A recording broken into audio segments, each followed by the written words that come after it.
Thinking about becoming a manager? This decision changes your work, your energy, and your life at home. Joanne Merrick helps you evaluate the fit before you say yes. This is the Your Next Success podcast, and I am your host, Dr. Carolyn Sangal. I am a life-first career coach and strategist on a mission to normalize questioning your career, because I believe each of us is made on purpose for a purpose only we can fulfill. The longer we live out of alignment with who we are, what we do best, and why we are here, the more we miss out, and the more the world misses out on what only we can give. The Your Next Success podcast is where we explore how to build a career that truly fuels your life. We talk about self-discovery, smart job search strategies, professional growth, and you will hear stories from people who have navigated big career transitions themselves, so you can create a life-first career and become your own version of authentic success, one that is aligned, meaningful, and truly yours. Today's guest is Joanne Merrick. Joanne has over 25 years of global experience helping individuals and organizations thrive, delivering leadership programs across 5 continents and 22 countries. She's the founder of The Leadership Recipe, and she blends neuroscience with a practical approach to building communication, emotional intelligence, and leadership capability. Joanne is also the author of Game On: Is Management Your Best Career Play? A powerful guide for anyone considering the move into management. In this episode, we talk about one of the most common and misunderstood career decisions, stepping into management. You'll hear Joanne share her global career journey, why so many high performers become unhappy managers, and what management actually requires beyond the title. We explore how neuroscience, self-awareness, and impact all play a role in deciding whether leadership through management is truly aligned for you, or whether your strengths belong elsewhere. Welcome, Joanne, to Your Next Success. I am so excited about talking with you today. Thank you. Me too, Carolyn. Absolutely. Very excited. Hi, everyone. Awesome. So I know we're going to get into, you are a world traveler, leader, amazing person who's written this amazing book, Game On: Is Management Your Best Career Play? We're going to get to that, everyone. We're going to get to that. But first, in traditional Next Success style, I really want to dive into your story and some of your pivots and your transitions that really did lead you all around the world, and kind of how you came to the things that you're involved in now. And let's talk about the book and try to help people discern that. But if we took it way back, help me understand, in your earliest childhood, where were you? What did you love to do? What did you find fascinating? Great first question. Well, I was in Australia because that's where I'm from originally. So Yeah. whenever I talk to new people, I let them know what my accent is, because despite living here in the States for, about 14, 15 years now, I think I still have a little bit of a twang. And if I'm talking to them and I'm saying, and they're listening, I think they're trying to work out what my accent is rather than actually listening to what I'm saying. So it's like, ask me how I know that. So my accent's Australia. So I come from a single mum family. My father left when I was 3. And although I connected with him a little bit later in life, it was definitely mum and me. So I think that, I think everything that's more difficult to deal with in life, for me, it happened for a reason. I think that developed in me a sense of independence, a sense of no one's going to give me anything in life. I just have to go get it. And if I want it that bad, I'm going to do that. I struggled through school, to be honest. I think I was fairly smart as a student, but I had a lot of, I want to say, baggage even at a young age from my personal circumstance. Like in those days, not many people were getting divorced. In fact, when my parents divorced, it was one of the last, if not the last, divorce case that had to go all the way up to the Supreme Court. And you had to prove whatever the Oh, reason wow. was that you were separating, it was nowhere near as easy then to get a divorce as it is now. So, and I'm not saying it's easy. I'm just saying, the legal process was a lot more difficult then. Yeah. So, yeah, I think there was a lot from that. But I went through, we call it primary school in Australia, and then went to high school. But I left high school at year 5. So what's that? I think that's junior high in the United States, and started working full time. Before that, I'd held other kind of small jobs. And I think some of those small jobs made me realize what I didn't want to do as far as a Oh, yeah. career is Well, yeah. concerned. Learn a lot of lessons from those. How about outside of school or outside of the things you had to do? What did you enjoy doing just for fun?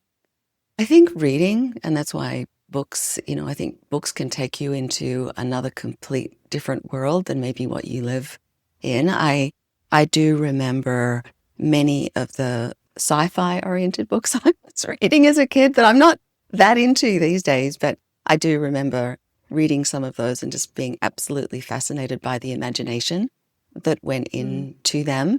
I also started to read the encyclopedia, and I remember getting as far as S. So Wow.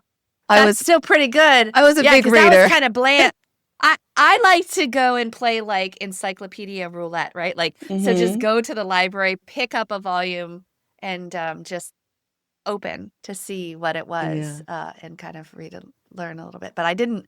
So you read sequentially all the I way did. through? I did. Wow. That was kind of crazy. I mean, it was a very a much smaller volume of But encyclopedia, still, but I do remember getting to S. So yeah, it was reading was a thing for me. Absolutely. My friendships with were really important to me those days as well. I had a very close group of friends, many of whom I'm still friends with. So I think that's pretty cool. absolutely. Yeah. And then talk about some of the jobs that you didn't particularly like, and then how did those situations help you, make some criteria for what you really were looking for?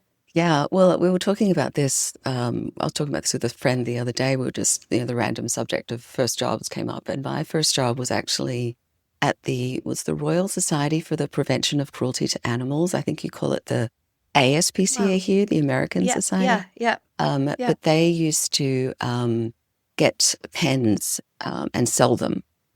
I guess they got them made overseas, and they all came in pieces. So the insert to the pen, the top of the pen, the bottom of the pen. So we had to Wow. kind of put the pens together, and then we put them in these little boxes of 5, and then we'd put them aside, and the RSPCA would sell those to make money to look after the animals. So as much as that brought me in, I think maybe $4 or $5 an hour, it certainly wasn't anything that I wanted to kind of do long term. I then went and worked as a checkout chick at Safeway, Oh, and wow. I didn't really enjoy that job, to be honest. In fact, it's still, every time I walk into a Safeway these days, it still kind of hits me. It's just not, it just wasn't for me. Uh, Maybe you didn't like the little tiny quick small talk. You wanted to maybe do uh, something more type of I thing. think that could be true. But stories in those days too, every single item you had to ring through, like it was the old cash register. Like if it was a Ah. dollar 24, it was 1, 2, 4 click, and then, Yep, yep, yep, point yeah. 3, 5 click or whatever for everything. It wasn't just the beep that you hear these days. Yep. And I think you're right. I think you nailed it. It was, um, I think my thing in life is I just really want to help people. Even today, it's one of the reasons I wrote the book. There's just this genuine desire in me to help other people lead a better life. And I know that kind of might sound, like what everybody wants to do, but there's something very deep in me that wants to do that. I get a lot of satisfaction from that, and I don't think was able to get that. And I do remember the reality of some of the stories. Like I remember one gentleman was coming through my checkout, and he had, 4 screaming children under the age of 6-ish. They looked quite young to me, and he looked very stressed. And he wanted to share with me that his wife had just left him with these 4 children, and he had no idea what he was doing and what he might need for the children and all that kind of stuff. So, it's those heartfelt stories that really get to you. Yeah. And maybe that was, you know, a small building block in my reasoning for just want to help people. I think we all have these interesting, maybe not so great experiences, but like I said before, I think they really do build us into who we are today. I truly believe it. Everything's for a reason. Yeah. Absolutely. Absolutely. Yes. Yes. And even the pens, right? So it's like I can see how if you're like, oh, you're going to have the opportunity to go work at this place that prevents cruelty to animals and tries to help with that mission. Oh, that's awesome. And then you're like assembling pens. You're like, Yeah. what in the world? This is pens. I'm trying to deal with people and talk to them about being kind to animals. Like, so, Yeah. and, if ever your pen breaks, you are very proficient with that. Putting it back together, you're right. Although these days they just throw away, aren't they? Yeah, I still try. Just that problem solver, I think. So, okay, then what happened? So, how did you decide to continue on with school, and how did you decide what to study? Tell a little bit about that. Yeah. Well, I left in year 11, as I said, in junior high, and I wanted to go out working, and that was a financial venture for me. I wasn't really enjoying school, and I wanted to do something. So I found a job at a law firm in the city of Melbourne, which was about 40 minutes on a train, kind of bus train ride from where I lived. And I did that for 10, 12 years. I worked my way up from being just an office clerk, mail person, delivering tea and coffee and things like that to clients as they would be having interesting conversations with their lawyers. And I enjoyed that. It was more interesting, I think, because the kinds of clients that we were working for were clients within the entertainment industry. And I had a bent as a singer. That's one other thing I really enjoyed doing when I was growing up. So I ended up getting into rock and roll bands myself at a young age as a frontline singer or backup singer. Oh, how and fun. to work with local kind of quite well-known rock and roll bands in the music industry for me was kind of fun. So I enjoyed that. But I do remember one occasion where I was sitting across from one of the interns who had just finished a law degree, and I was having a conversation with them, and I had a small conversation with myself in my head, not out loud. And I said to myself, I think I'm just as smart as you. I think I'm just as smart as someone who's finished up a law degree. I'm not sure. Maybe I should take myself back to school. So I did. I took myself back to school and did year 12 or senior year. I did it part-time while working full-time. That took me 2 years. By this point, I was married. I had a stepson as well. So I was a mother, so to speak. And I finished my year 12 and got into an arts degree in psychology, of course. It's got to be all about people for me. It was either that or journalism.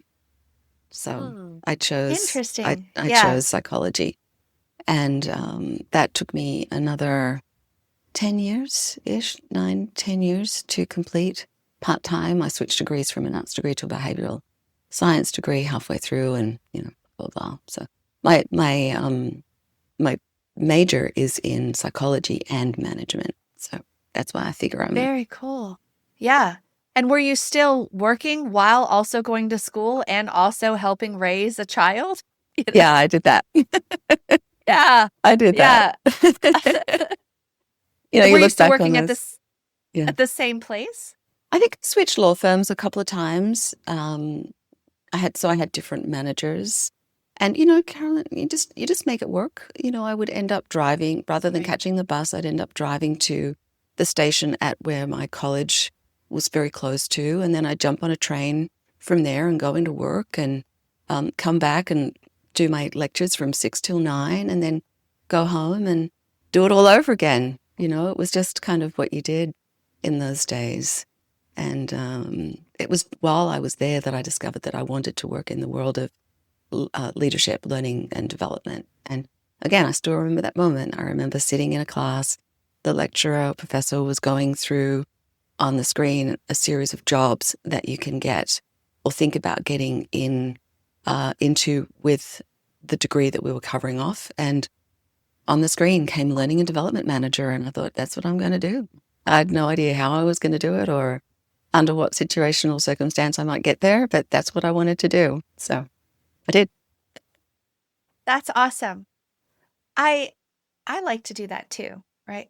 Like I would see something, walked into high school the first day and they had this board where the valedictorians had their picture. And I was like, wow, this looks kind of cool. Yeah. My picture is going to be there. And I just picked the Yeah. spot, right? Or I was like, well, I'm going to just get a PhD. I'm not exactly sure, but I'm going to do it. Well, I'm going to, get this award that I hear is possible. I don't exactly know, but, I'm going to start a business and I'm going to impact these lives, right? I kind of set those like you're casting a fishing net and then you're going to reel yourself in. But I don't have it all planned out at the beginning, versus my husband's approach is more like, well, we got to figure out how A connects to B to C to D to E to F to G to Z. And I'm like, I'm at A. I know I'm getting to Z, but so it sounds you were a little bit like that too. You just had this kind of inspiration idea and you make a decision, and then whatever it is, you're going to go out and get to that. Absolutely. Despite what anyone else might be saying at the time, because I don't think that I was getting a lot of support from people around me. I don't think that there was a lot of people that really thought that I was going to do it. I was, looking back on my childhood, I probably would have been voted least likely to succeed given the circumstances that I was in. To be honest, that's what I felt. So it's an inner drive that has enabled me to that I've been able to rely on to get through some of the times that I've gotten through. And to your point, casting the net wide and goal setting. One of my goals when I was 18, I don't even know where this came from. I think I just dreamt it, woke up one morning with it. And that goal was to live and work in a country where English was not the first spoken language. Again, I didn't know how I was going to do it. In fact, in those days, I was married to a police officer in the Victoria Police Force. So there was no way that he was going to move anywhere. So I remember our first argument actually as a couple was, how can you have that goal when I do what I do? And it was like, I'm sorry, it's, who knows what the future is going to hold. So I kept on to it. But obviously I didn't make that happen until he and I had divorced, which is why, getting back to my earlier comment, I do know how difficult those times can be. So I ended up doing it. I moved to Hong Kong back in 2007. I'd graduated from my degree in 2005 and moved to Hong Kong and lived there for 3.5 years post-divorce. And that was just one of the most amazing experiences of my life. I really love that. Best decision, best thing I ever did. But how, like you had this idea when you're 18 and now you graduate, relationship kind of falls apart and now you're like working on building back better. But how did Hong Kong even come up as a possibility?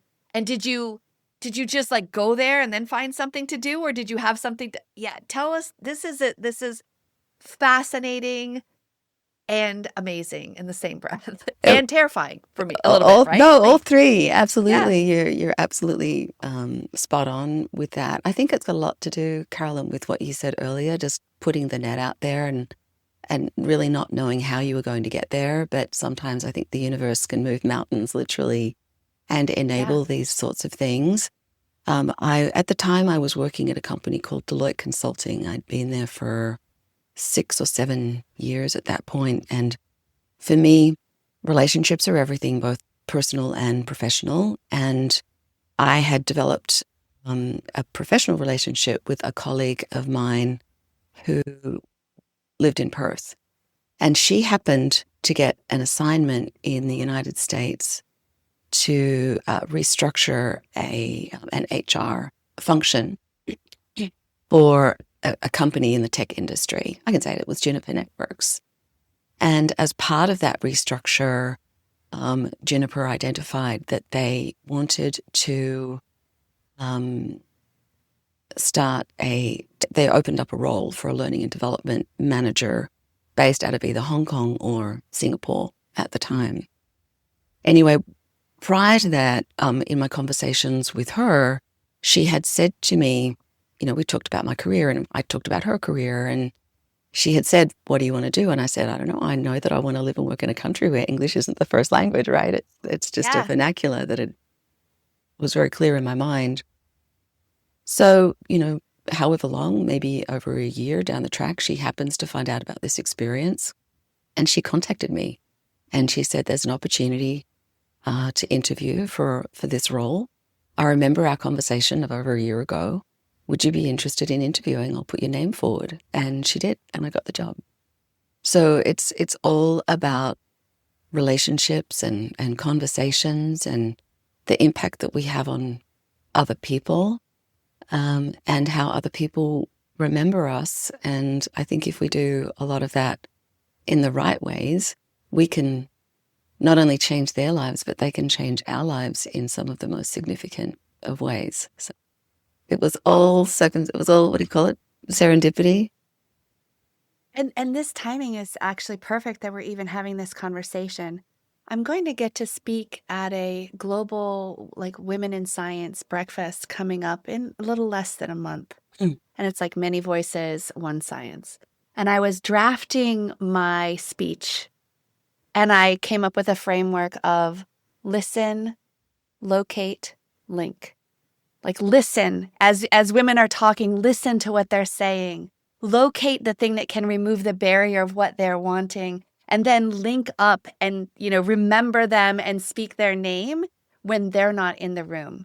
And that's exactly what happened with you and your friend, Yeah. your colleague, that she remembered and she wanted to help give you the opportunity of something that was coming down the pipeline. So that is, this is wild and amazing. It really is. The And, same. and I thank her, every day, because without that, so I did move to Hong Kong, 3.5 years, made some of the best friendships I've ever made from the most amazing people in my life. And then Juniper relocated me 3.5 years later to the United States. And I worked for another 3.5, 4 years for them here, and all in the learning and development field as a learning manager or learning senior manager that I'd identified I wanted to do back in college, And I met my husband Wow. while I was here. And, now we've been happily married for 11 years coming up. Another stepdaughter here. Animals, a new job. We've since moved house. I live up here in the Pacific Northwest here. And honestly, Karen, if you had told me 20 years ago that I would be living in the Pacific Northwest, looking out at a view of the San Juan Islands with Mount Baker in the background right now, I would have slapped you. No way. Like, how the heck is that ever going to happen? But it has. So. Wow. And that's why I love the name of your Okay. podcast. You just never know where your next success is going to come from, whether it's Yes. personal or professional. So I think it's absolutely spot on in so many ways. Thank you. Yes. And I also believe that everybody's successful wherever they are. Like at this moment, whatever circumstance, whatever thing just happened, whatever job, business decision just happened that you didn't control, whatever thought or inspiration that you had, like you're already successful because you got to today. And now what?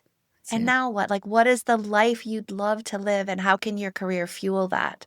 Because I think it's a shame that 80% of workers are disengaged and unsatisfied with what they're doing. And yet we live in a free country. And even if you're listening to this in another country, you still have the ability to do your best to strategically plan and do something different. You don't have to make a rash decision all at once, but you can absolutely plan it out and decide how can you really make it so that you can have that life you love. So. And Yes. don't let your current circumstances hold you back. Yes. Don't think big is, I think, the message here. What would you really, really want to do in your heart of hearts, irrespective of the situational circumstance that you currently find yourself in? Whether it's family, whether it's work, whether it's financial, whether it's, health, whatever. I really do think that we need to put these things out there, and I do believe that the universe moves mountains for us in all the right Absolutely. ways. We've just got to put it out there. When I've got a sign on my wall that I look across from right now, and it's arigato, because I spent such a long time in Asia. I have a lot of respect for many, many different cultures and languages. Obviously, I speak only a tiny, tiny bit of each one because I wanted to be, again, I wanted to generate relationships with people. I wanted to be respectful of their culture and their language. And I just love the word arigato because it is thank you. And I want to remind myself every day how thankful I am for everything that's come my way, good, bad, or indifferent, because it's led me, to your point, where I am right now. Yeah. Yeah. And that's the thing also, just once we kind of have an idea of the life that we want to be living, then we're opening ourselves up to exploring and recognizing when those opportunities do come across across from us. Like, I didn't know anything that there even was recruiters for the chemical industry. I did not know.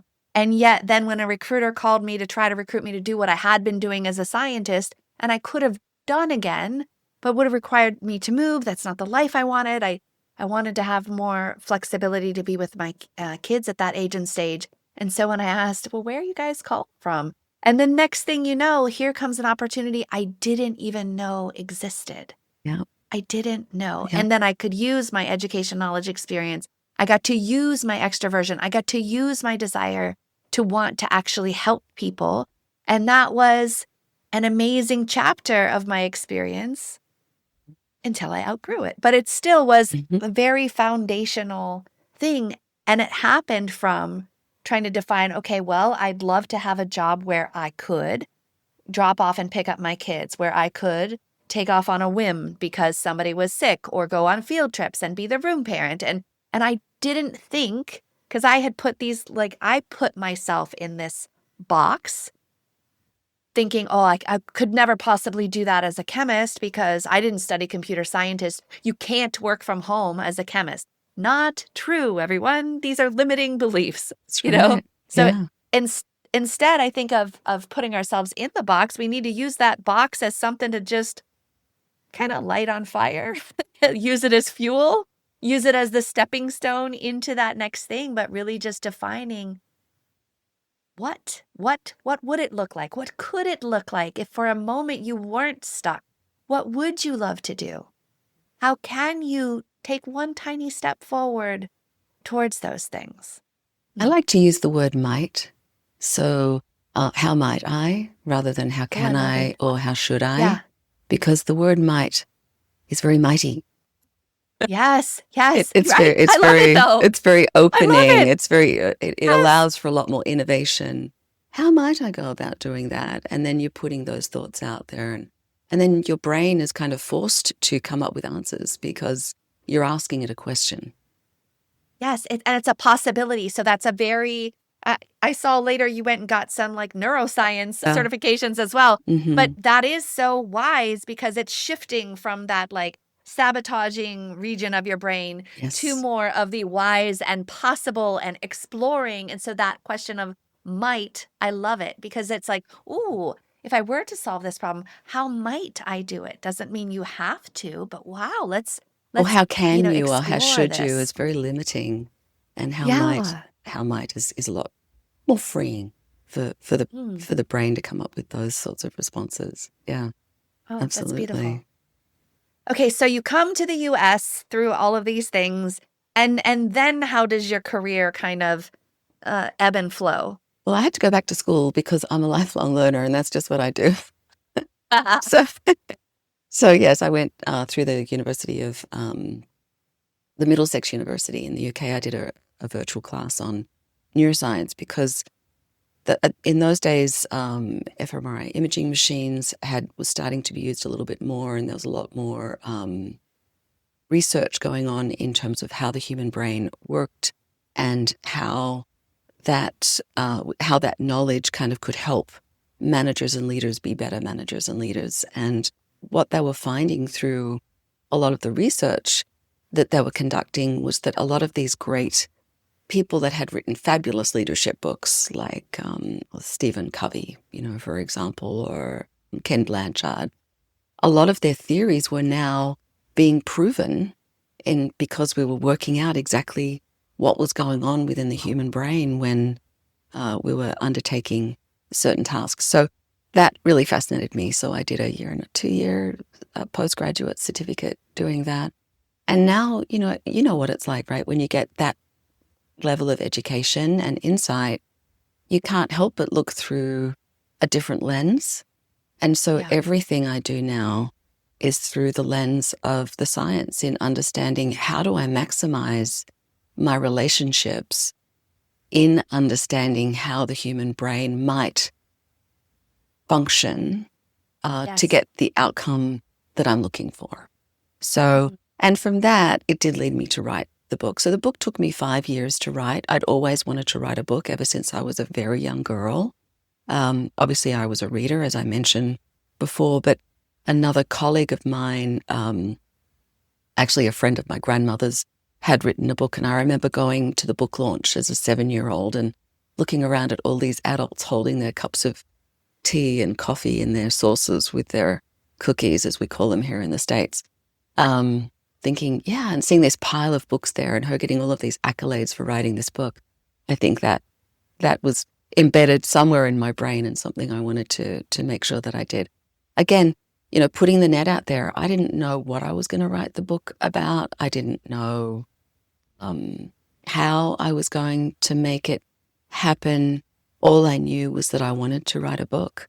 And with my experience in the professional world, I noticed that there was a lot of very unhappy employees out there and a lot of very unhappy managers. And I thought, maybe I can write a book that will help managers make better decisions to become managers, right? Maybe Yes. that will help them, which will ultimately help impact all of these unhappy, employees. Because I'd been seeing all this engagement level, research and whatever come out from my studies. So I knew I had to do something. I didn't know what it was, and it ended up being a book. So again, another example of put the net out there, right? Yes. And then, you'll just see what comes back. And those, the childhood kind of dreams or things that came on your radar, that those are maybe just part of just the inklings of like what your purpose can be, how you can live into those. It doesn't just have to be a childhood fantasy. You can actually make it happen. So that's also just beautiful. Yeah, let's talk a little bit about this, because the book is Game On, is Management Your Best Career Play. And I love the format of it. You have all these different quests and these different things for people to think about. As I was starting to try to decipher how is it people are externally successful, internally unfulfilled, what is it? And I try to treat it like a dissertation and search, and I came across something called the Highlands Ability Battery, which goes through 19 objective performance-based measurements of how somebody is hardwired. And then you skill build either way on top of that. But in going through that experience and becoming then a consultant for them, there were things that I hadn't realized before that, were very interesting. Like, for a lot of companies, somebody who has a generalist perspective, it can be very attractive to be a manager compared to someone who has a specialist perspective. The specialist can be amazing and love what they're doing, but when you take an amazing individual contributor who got deep down into the weeds, and if they want to have some sort of advancement and they think, oh, yes, I know, I'll just be a manager, they could become incredibly unhappy because it might be counter to how they were wired and developed. Talk a little bit about that. So true. I think there is some of my research identified that maybe over 60% of managers that get into the role from being an individual contributor are unhappy with their decision. And there's also an enormous amount of those, like 75% of those managers are not trained to do that job. Right. To your point, they're trained through college, through years and years of university or college. Yeah. To be great engineers, for example. And then they are great engineers. And because they're great engineers, their leaders say, well, you'd be a great manager. And they're like, oh, okay, well, that seems like the logical next step for me.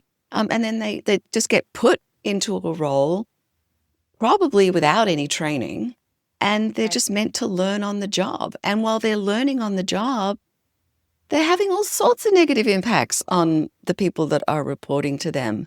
And not only the people that are reporting to them, their friends, their families, because we are not just Yes. the person that we take to work. We have full lives, as we all know, and they end up with miserable employees. The managers end up being miserable themselves. They might attend some training. Like I used to run a lot of training at the companies that I was at.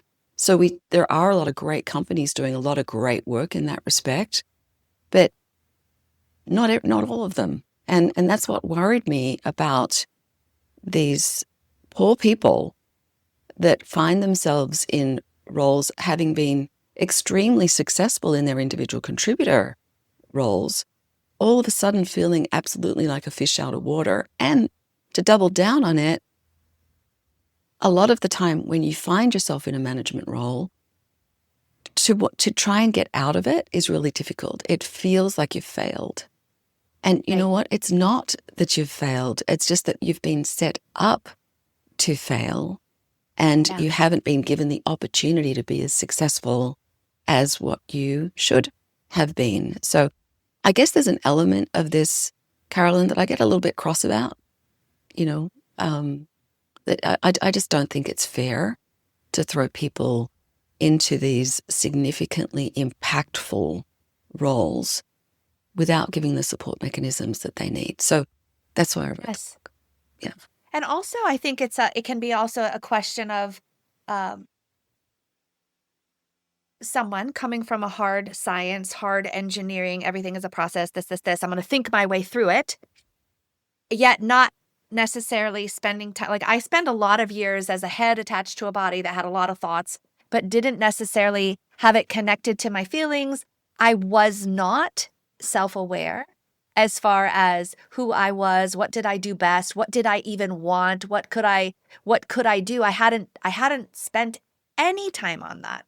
I thought, science was only science that you could do an experiment like chemistry or physics and very tangible, touching things. Yeah. And I neglected naively. Psychology is also a science. Mm-hmm.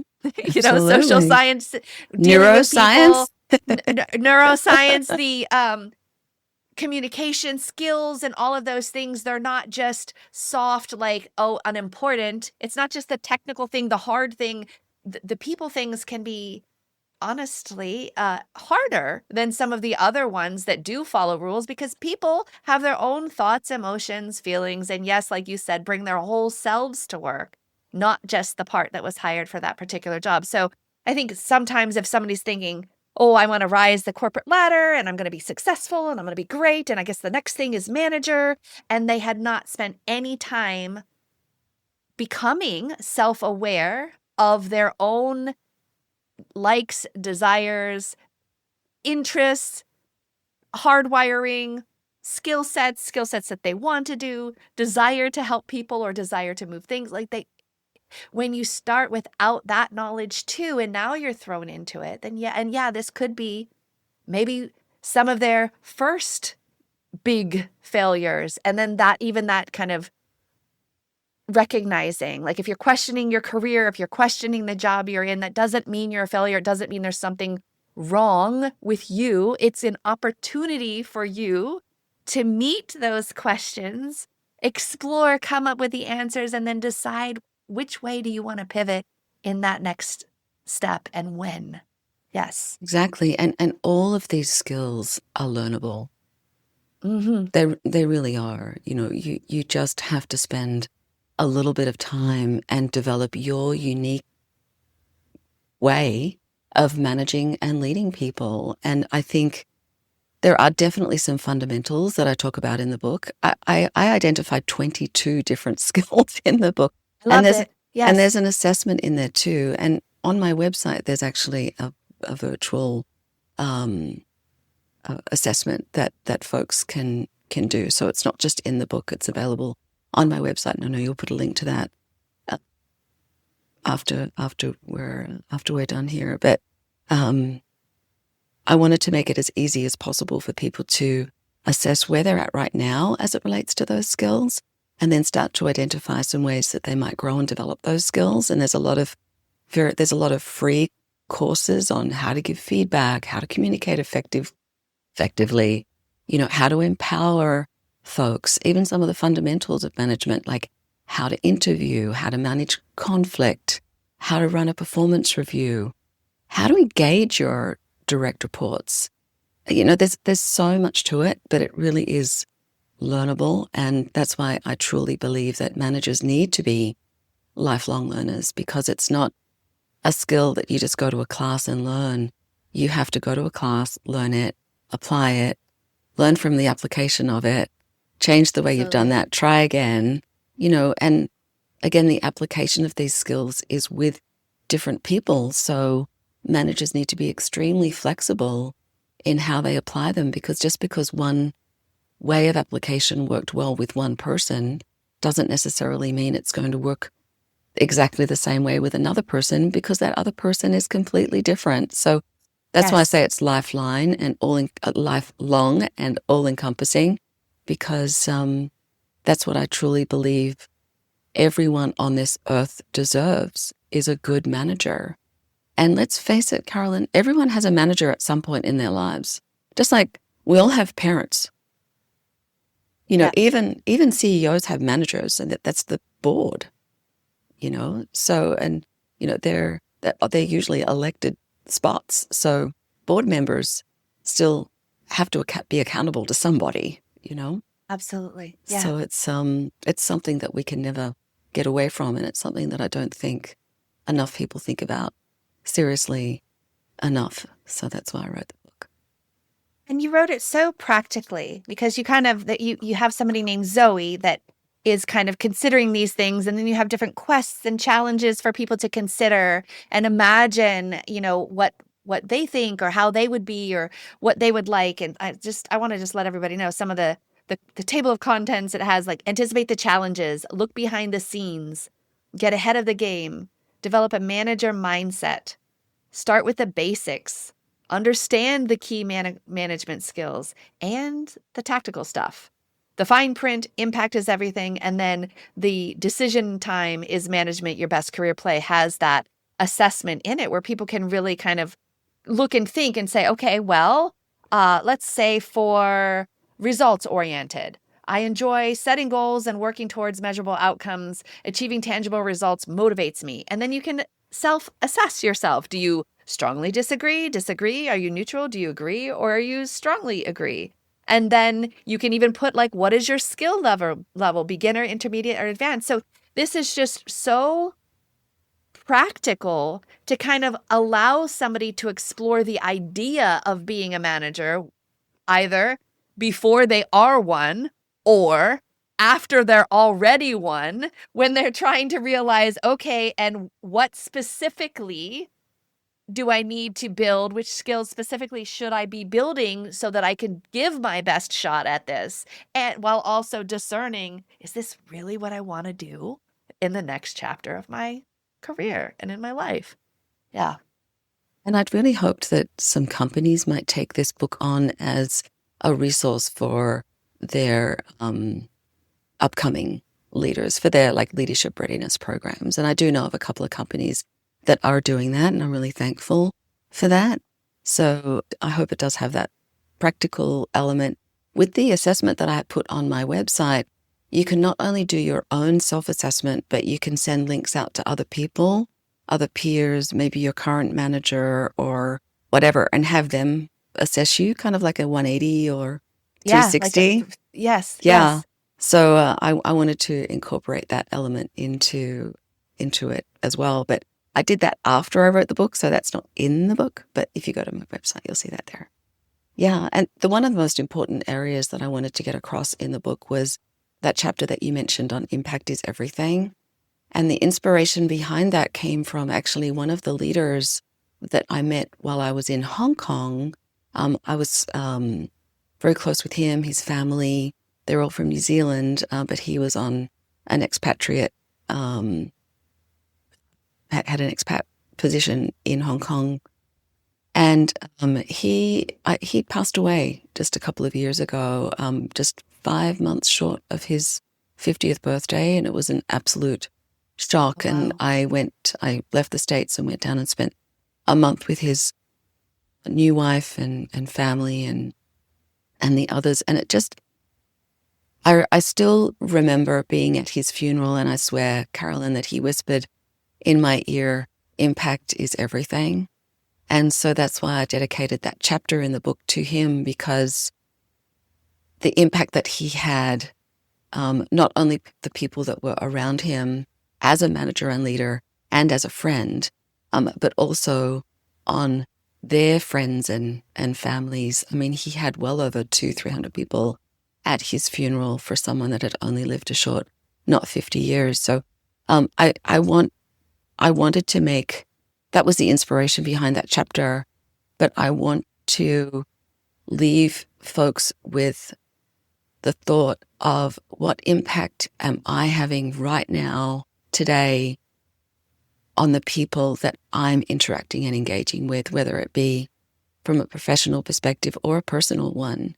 Am I leaving them with a sense of feeling good about themselves, feeling important, feeling loved, feeling cared for, feeling respected, feeling valued, feeling relevant?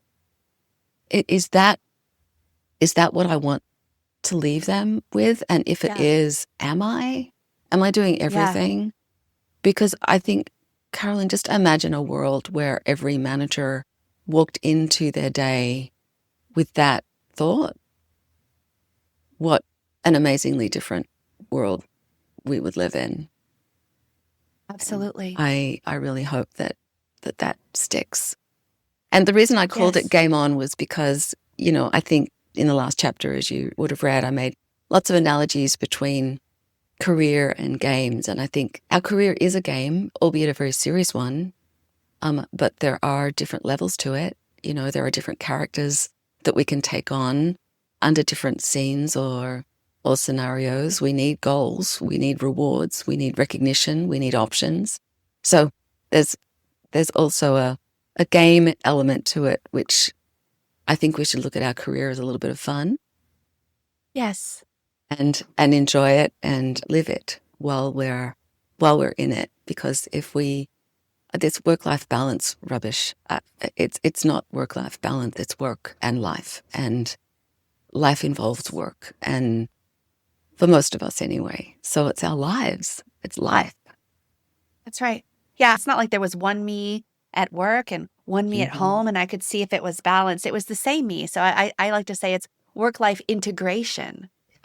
And when you do leave work and you go home or you go to the people that you love, how are you showing up for them? Are you exhausted and drained because of those hours that you just spent before? Because your work family, if it is dysfunctional or fun functional, however that may actually roll, but you spend so many hours with those people at work, but by the time you go home to the people that you love, you chose, you made, or you have the privilege and honor to get to care for and be with, there was a time in my looking back that I wasn't showing up for them the way that I wanted.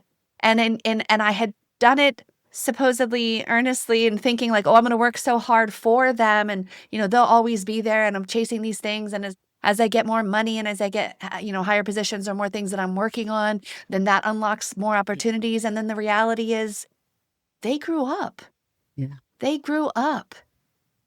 And now they're moving on to different chapters of their lives, and I had to kind of make some changes, and I still have to make some changes so that they can not just get the stressed out worst of me, but the empowered, relaxed, excited, joyful, let's do it. And so I love that, your discussion about impact and your discussion about really, how are you showing up and what kind of world could we create if we're going in considering our impact. And if you realize your impact that you are leaving isn't the one you wanted, then taking steps what are you for going to that, do? whether it's work or home. Exactly. Yes. What might you do? Right, exactly. What might you do? How might you solve that that challenge. Mm-hmm. So great. Now, I forgot to ask you when we were talking about when you were really young growing up with your mom, what did you think success looked like at that point? And then we'll get to, and now how do you define it? Or were you even thinking about success, or were you just trying to get to the next day? I don't think I was thinking about success in those days. Yeah. Or if I was, to be completely honest, it was probably that thing that I could buy, Yeah. that useless thing that, that toy or that probably as I got older.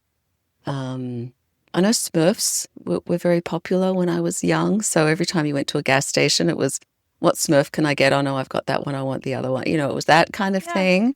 Maybe I definitely didn't have any huge lifelong aspirations. Now I have a very different purpose, not only with the book, but in my day-to-day life in terms of the impact that I try to have on every single person around me in a very positive way. And that's why I do these podcasts. That's why I do, other LinkedIn Live sessions and whatever, because I think we've all got a voice and it's important to get our voice out there. So what will success look like for me now? Yeah, authentic success. And that's how you define it, not how the world defined it, not how somebody else said it should be for you. But yeah, your version of authentic success. I feel like I've got there. I don't mean that to sound. I'm just striving for great relationships now, so maybe that's what it is. It's just to continue to have a positive impact. I guess ultimately, in a selfish way, to be recognized in some way for the impact that I'm having or might have had. But that's not why I do it. If that was to come, Yeah. it would be great. But that's not why I do it, because I think self-recognition is one of the most important elements for us to look back on our lives, the decisions that we've made that have enabled us to get to where we are now, for us to be proud of ourselves in that way. That for me is success right now. And I guess if there are elements of my life that I'm not doing that, that would be something for me to address. But there's definitely areas of my life that I'm very proud of, and I want to hold on to that. Yeah. I love it. How can people find the book? And is that the best way for them to get deeper into knowing you is through the book at this point? Yeah. Yeah, for sure. My website is theleadershiprecipe.com. They can definitely get access to the book. It's on amazon.com. I have just finished recording the audible version of it as well. So that will be available fairly soon in my Aussie accent. So I did read it myself. Love it. So through the book. So the book is on amazon.com, so they can check it out there, or contact me via my website, or Joanne at The Leadership Recipe if they'd like to connect with me personally and let me know their thoughts about the book, or maybe they've got ideas on what my next book might be about, because I think there will be a next book. Well, I will link as many of these things in the show notes as possible. And I just want to thank you so much, Joanne, for telling a little bit more about your story, some of the reasons behind the book. And I highly and strongly encourage everyone to please check out her book. It is an amazing read.